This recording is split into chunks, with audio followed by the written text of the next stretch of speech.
Hi, everyone. 2 years ago, my life changed forever. My wife, Kelsey, and I welcomed our daughter, Leela, into the world.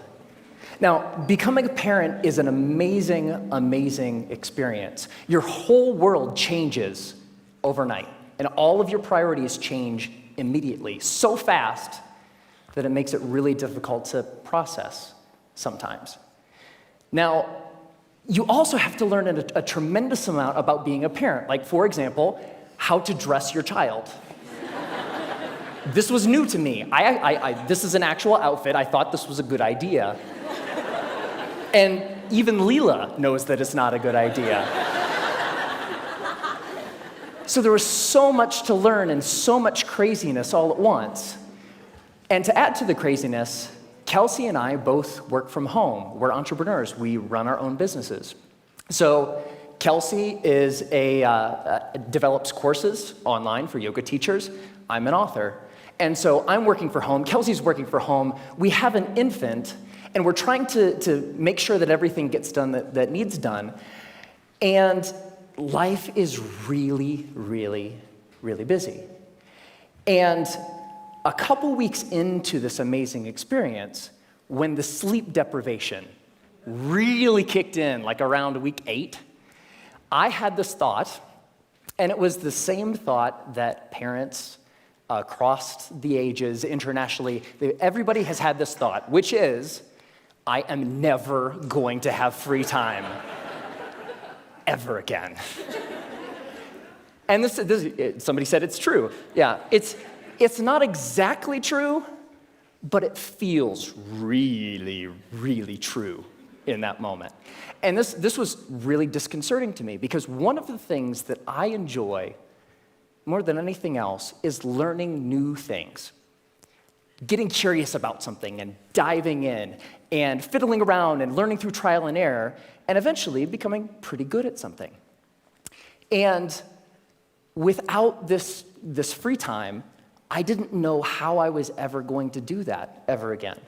And so I'm a big geek. I want to keep learning things. I want to keep growing.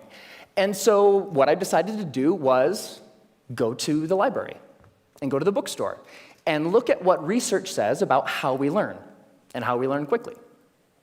And I read a bunch of books, I read a bunch of websites, and trying to answer this question: how long does it take to acquire a new skill? You know what I found? 10,000 hours. Anybody ever heard this? 10,000. It takes 10,000 hours. If you want to learn something new, if you want to be good at it, it's going to take 10,000 hours to get there. And I read this in book after book and website after website, and my mental experience of reading all of this stuff was like, no! I don't have time. I don't have 10,000 hours. I am never going to be able to learn anything new ever again. But that's not true. So 10,000 hours, just to give you a rough order of magnitude, 10,000 hours is a full-time job for 5 years. That's a long time. And we've all had the experience of learning something new, and it didn't take us anywhere close to that amount of time, right? So what's up? There's something kind of funky going on here. What the research says and what we expect and have experiences, they don't match up. And what I found, here's the wrinkle. The 10,000 hour rule came out of studies of expert level performance. There was a professor at Florida State University. His name is K. Anders Ericsson. He's the originator of the 10,000 hour rule. And where that came from is he studied professional athletes, world-class musicians, chess grandmasters, all of these ultra-competitive folks in ultra-high-performing fields, and he tried to figure out how long does it take to get to the top of those kinds of fields. And what he found is the more deliberate practice, the more time that those individuals spent practicing the elements of whatever it is that they do, the more time you spend, the better you get. And the folks at the tippy top of their fields put in around 10,000 hours of practice. Now, we were talking about the game of telephone a little bit earlier. here's what happened. An author by the name of Malcolm Gladwell wrote a book in 2007 called Outliers, the Story of Success. And the centerpiece of that book was the 10,000 hour rule. Practice a lot, practice well, and you will do extremely well. You'll reach the top of your field. So the message, what Dr. Erickson was actually saying is, it takes 10,000 hours to get to the top of an ultra-competitive field in a very narrow subject. That's what that means.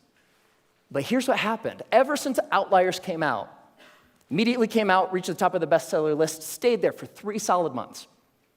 All of a sudden, the 10,000 hour rule was everywhere. And a society-wide game of telephone started to be played.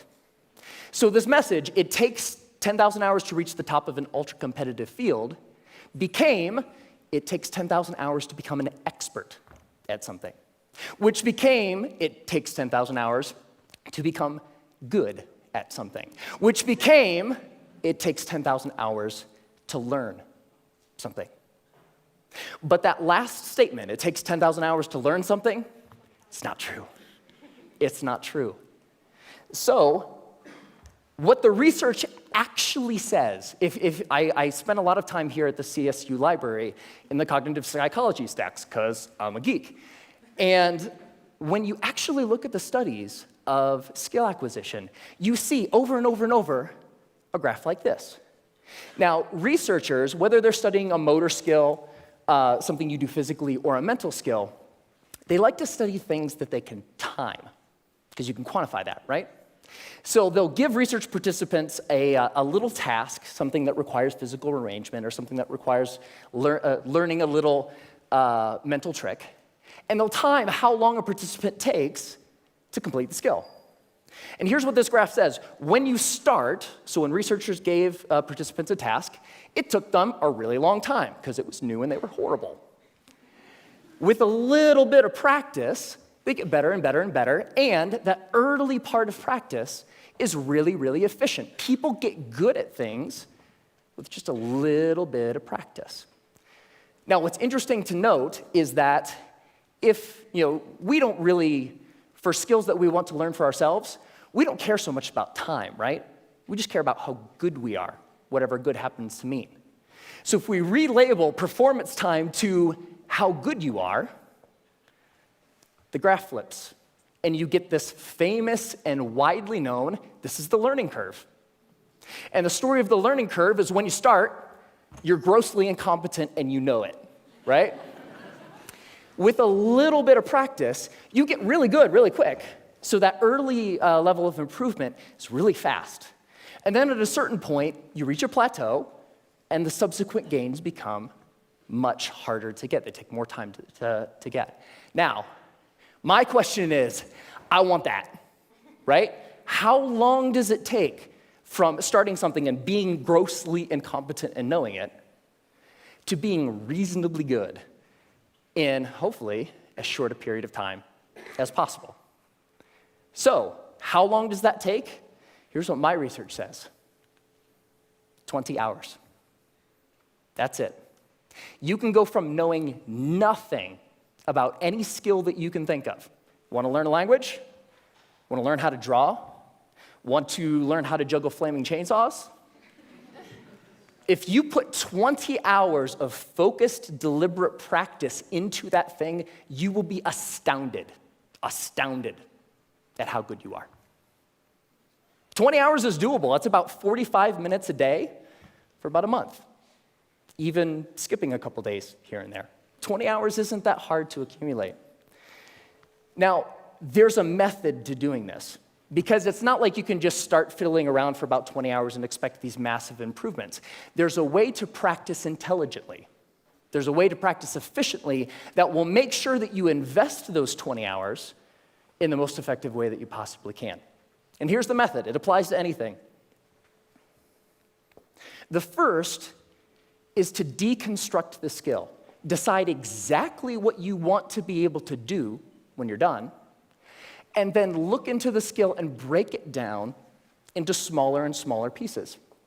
Most of the things that we think of as skills are actually big bundles of skills that require all sorts of different things. The more you can break apart the skill, the more you're able to decide what are the parts of this skill that will actually help me get to what I want, and then you can practice those first. And if you practice the most important things first, you'll be able to improve your performance in the least amount of time possible. The second is learn enough to self-correct. So get 3 to 5 resources about what it is you're trying to learn. Could be books, could be DVDs, could be courses, could be anything. But don't use those as a way to procrastinate on practice. I know I do this, right? Get like 20 books about the topic. It's like, I'm gonna start learning how to program a computer when I complete these 20 books. No, that's procrastination. What you want to do is learn just enough that you can actually practice and self-correct or self-edit as you practice. So the learning becomes a way of getting better at noticing when you're making a mistake and then doing something a little different. The third is to remove barriers to practice. Distractions, television, internet, all of these things that get in the way of you actually sitting down and doing the work. And the more you're able to use just a little bit of willpower to remove the distractions that are keeping you from practicing, the more likely you are to actually sit down and practice, right? And the fourth is to practice for at least 20 hours. Now, most skills have what I call a frustration barrier. You know, the grossly incompetent knowing it part. That's really, really frustrating. We don't like to feel stupid. And feeling stupid is a barrier to us actually sitting down and doing the work. So by pre-committing to practicing whatever it is that you want to do for at least 20 hours, you will be able to overcome that initial frustration barrier and stick with the practice long enough to actually reap the rewards. All right? That's it. It's not rocket science. 4 very simple steps that you can use to learn anything. Now, this is easy to talk about in theory, but it's more fun to talk about in practice. So one of the things that I've wanted to learn how to do for a long time is play the ukulele. Has anybody seen Jake Shimabukuro's TED Talk where he plays the ukulele and makes it sound like he's like an ukulele god? It's amazing. It's like, I saw that, it's like, that is so cool. It's such a neat instrument. I would really like to learn how to play. And so I decided that to test this theory, I wanted to put 20 hours into practicing the ukulele and see where we got. And so the first thing about playing the ukulele is in order to practice, you have to have one, right? So I got an ukulele, and my lovely assistant, thank you, sir. I think I need the cord here. It's not just an ukulele, it's an electric ukulele. Yeah. So the first couple hours are just like the first couple hours of anything. You have to get the tools that you're using to practice. You have to make sure that they're available. My ukulele didn't come with strings attached. I had to figure out how to put those on. Like, that's kind of important, right? And learning how to tune and learning how to make sure that all of the things that need to be done in order to start practicing get done, right? Now, one of the things when I was ready to actually start practicing was I looked in online databases and songbooks for how to play songs. And they say, okay, ukuleles, you can play more than one string at a time, so you can play chords. That's cool. You're accompanying yourself. Yay, you. And when I started looking at songs, I had an ukulele chord book that had like hundreds of chords. I was like looking at this thing, like, whoa, that's intimidating. But when you look at the actual songs, you see the same chords over and over, right? As it turns out, playing the ukulele is kind of like doing anything. There's a very small set of things that are really important and techniques that you'll use all the time. And so in most songs, you'll use 4, maybe 5 chords, and that's it. That's the song. You don't have to know the hundreds as long as you know the 4 or the 5. So while I was doing my research, I found a wonderful little medley of pop songs by a band called Axis of Awesome. And somebody knows it. And what Axis of Awesome says is that you can learn, or you can play pretty much any pop song of the past 5 decades if you know 4 chords. And those chords are G, D, E minor, C. 4 chords, pump out every pop song ever, right? So I thought, this is cool. I would like to play every pop song ever. So that was the first song I decided to learn, and I would like to actually share it with you. Ready? All right.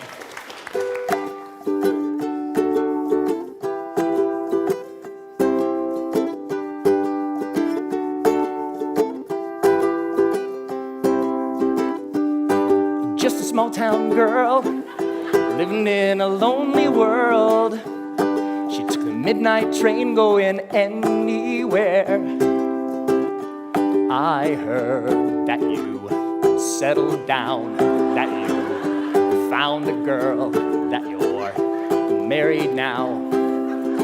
Every night in my dreams I see you, I feel you. That is how I know we'll go on.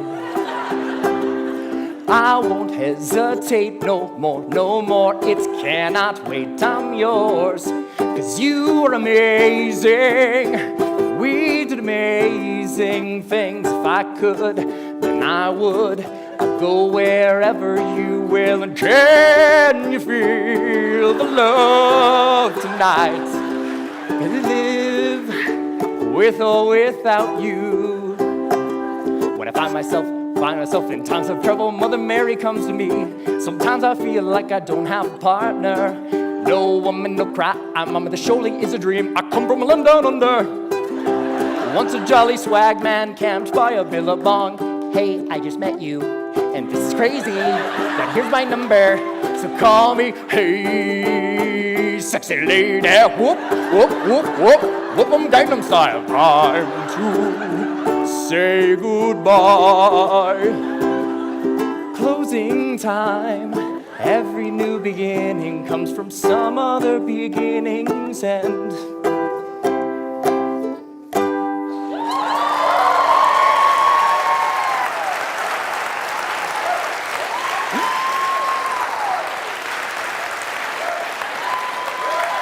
Thank you. Thank you. I love that song. And I have a secret to share with you.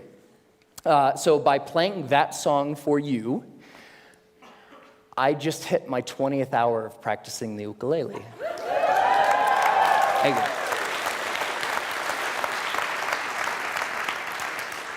And so it's amazing, pretty much anything that you can think of. What do you want to do? The major barrier to learning something new is not intellectual. It's not the process of you learning a bunch of little tips or tricks or things. The major barrier is emotional. We're scared. Feeling stupid doesn't feel good. In the beginning of learning anything new, you feel really stupid. So the major barrier is not intellectual, it's emotional. But put 20 hours into anything. Doesn't matter. What do you want to learn? You want to learn language? You want to learn how to cook? You want to learn how to draw? What turns you on? What lights you up? Go out and do that thing. It only takes 20 hours. Have fun.